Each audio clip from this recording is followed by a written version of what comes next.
guys, magandang gabi sa inyo, no? So nandito naman ako sa Bike main branch, no? Dito sa San Pedro, Laguna. So nandito yung kasama ko si Idol Ian.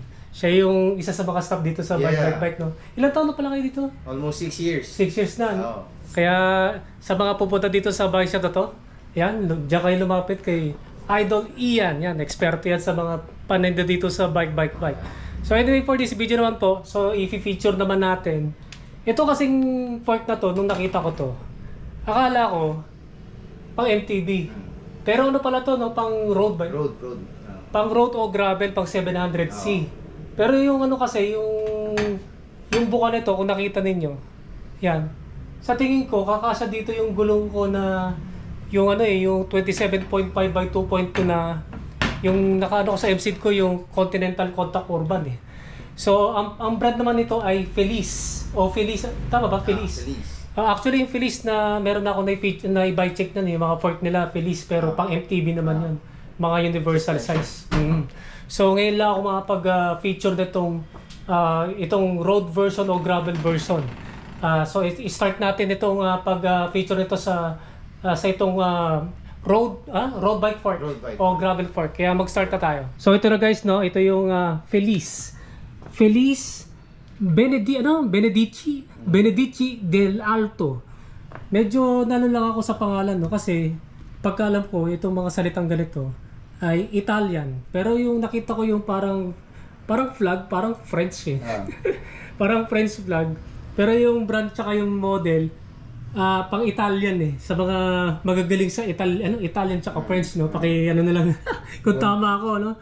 So, Feliz Benedici del Alto Evo 2.0.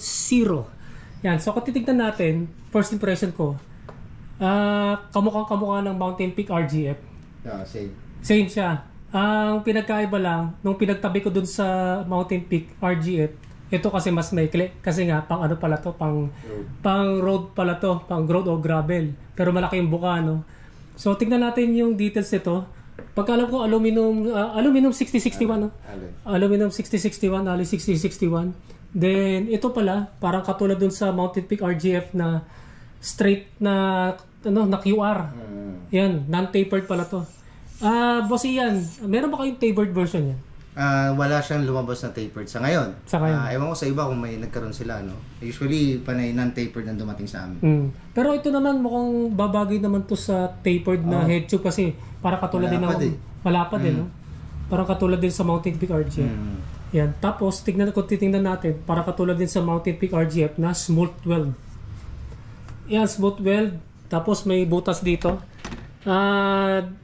Kaya dun sa mga gustong gumamit ng ginagamit kong Tapalodo dati na yung Topic Defender, pwede dito ilagay na dito yung may butas. Then yun nga pang quick release, yan. Then ito yung pinagkaiba sa Mountain Peak RGF. Ito internal cable routing. Doon kasi sa Mountain Peak RGF external. Yan external, no. Pero ang pangatlong brand na nakita ko internal, yung una kasi, yung Kinesis FML. Pangalawa naman yung nakita ko, yung Racework Liberator.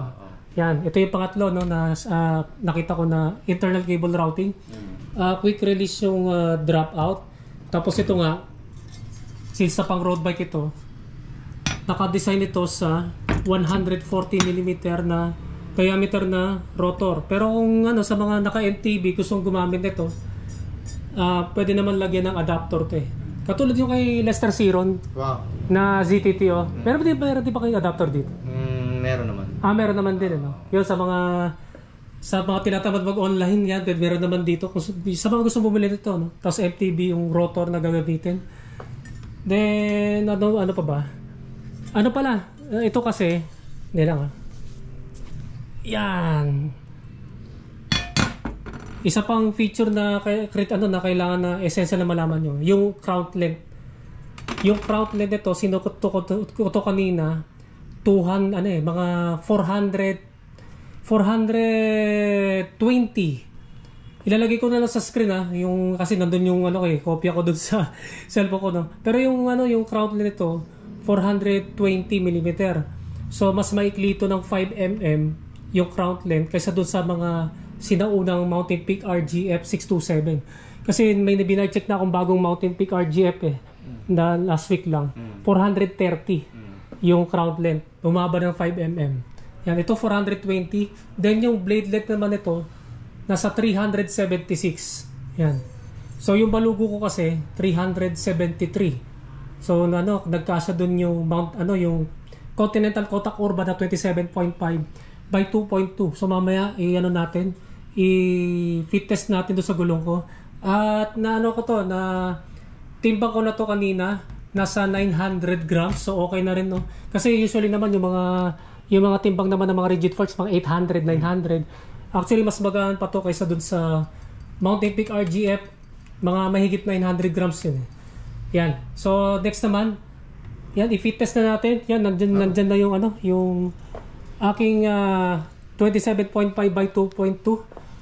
I-fit check reveal natin kung Kasi talagay ko kakasya Yan. Okay na. Kasi kahit hindi na masyado mahigpit. Yan guys, no. Kita-kita natin na kasya-kasya pala, no. Confirm. Pasok na pasok. Yun nga, no. 700C na Feliz Di Alto.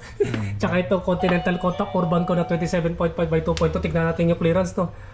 Pagdating dito sa gilid, tingin ko mga 4 mm. Tingin ko 4 mm. Dito mas mas mataas. Siguro mga mga 14 to 15 mm. Kaya pa siguro nung fender mo? Oo, yung fender, no. Lang yun, may plastic na kagano. Yan, so yan, confirm na nakakasya pala dito, no. So sa mga gustong bumili na kunwari yung Mountain Peak Everest. Yan, Mountain Peak Everest na frame. Tapos yung katulad kay Marvin Garcia noon na yung Promed yung Promed na 26R. Tapos yung gulong niya 27.5 by 1.9, nagkakaroon ng pedal strike ito mas tataas to kasi nasa 420 mm ang crown nito. So magiging less prone sa pedal strike lalo na kapag naglagay kayo ng 27.5 by 2.2. Yan, 27.5 by 2.2. Yan, kasyang-kasya. Yan. Para maging less prone sa pedal strike. So yan guys, ito na nga yung Feliz Benedici Del Alto Evo 2.0 na pang gravel o road bike fork, pero kakasya yung pang MTB na 27.5 by 2.2 na MTB tires. Yan. So Idol, mag-shoutout na kayo. Oh, yun. Maraming salamat kay Idol Maverick, no. Patuloy nyo yung subaybayan sa mga video niya, no? Abang-abang kayo sa mga bago, and then abang din kayo sa mga taga-Imus dahil si Maverick papunta ng Imus brush natin sa bike, no? Ayun nga, yun nga, cellphone yung gamit ko, no? Kasi tinutopak na yung GoPro ko So next week nga nandun ako sa Imus brush kasi ako dito, nagtitraining ako dito sa San Pedro. Hindi ko pinupus Hindi nila alam. Kaya salamat Yan guys, maraming salamat sa inyong panonood. And don't forget na subscribe yung aking YouTube channel. Pakiclick na lang yung notification button para matotally notify kayo. Yan guys, maraming salamat sa inyo and ride safe po sa inyo.